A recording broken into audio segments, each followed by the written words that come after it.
මේ තියෙන්නේ ඉන්දියාවේ අක්බර් අධිරාජ්‍යයේ රාජසභාව. මෙම රාජසභාවේ සිටින පුරෝහිතයන් අතරින් කැපී පෙනෙනම චරිත තමයි බිර්බල් පුරෝහිතයා.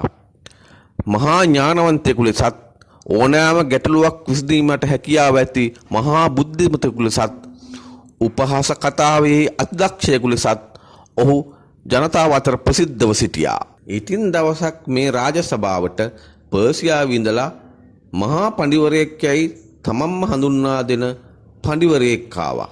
පුරෝහිතවරුනි, මේ ඉන්නේ පර්සියාවේ ඉඳලා ආපු පඬිවරයෙක්.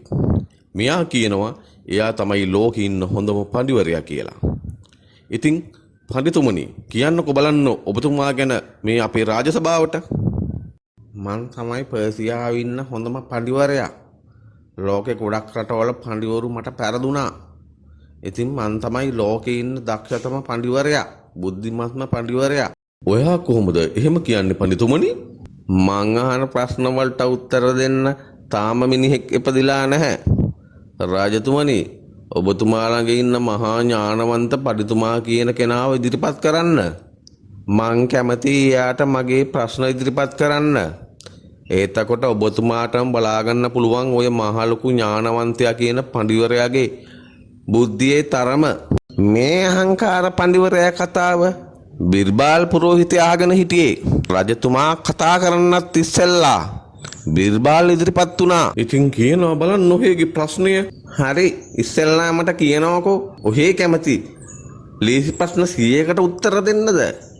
එහෙම නැත්නම් එකම එක අමාරු ප්‍රශ්නකට උත්තර දෙන්නද කියලා. අක්බර් අධිරාජයාට තේරුණා මේ පඬිවරයා හදන්නේ බිර්බල් පුරෝහිතව අමාරුවේ දාන්න කියලා. ඒ නිසා එතුමා කතා කළා. බිර්බල්, ඔය කතාවට පැටලෙන්න එපා. මං කිව්වේ නෑනේ බිර්බල්ට උත්තර දෙන්න කියලා. මේ සභාවේ තවත් පඬිවරු ඉන්නවනේ. එයාට ඕන ප්‍රශ්නයක් අහපු ආවේ. එතකොට මේ සභාවේ ඉන්න ඕන කෙනෙකුට උත්තර දෙන්න පුළුවන්නේ.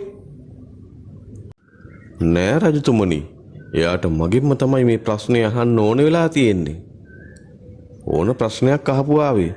ඒ ඕන එකට මං උත්තර දෙනවා. අහනවා බලන්න ඔහේගේ ඔය එකම එක අමාරුම ප්‍රශ්නේ. කියනවා බලන්න ඉස්සෙල්ලාම ආවේ කුකුල් පැටියද බිත්තරියද කියලා එහෙනම්. කුකුල් පැටියා. ඈ? කොහමද ඒක ඔහේ දන්නේ? මුලදී අපි පොරොන්දු වුණ විදිහට එකම එක අමාරු ප්‍රශ්නයකට මං උත්තර දුන්නනේ. දෙවැනි එකට උත්තර දෙන්න මම බැඳිලා නෑ.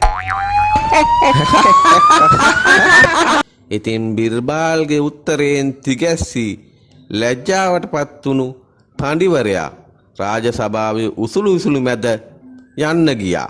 තමන් ජගතා, තමන් උගතා, තමන් ඥානවන්තයා කියාගෙන ඉන්න අපේ කාලේ පඬිවරුන්ටත් මේක හොඳ ආදර්ශයක්.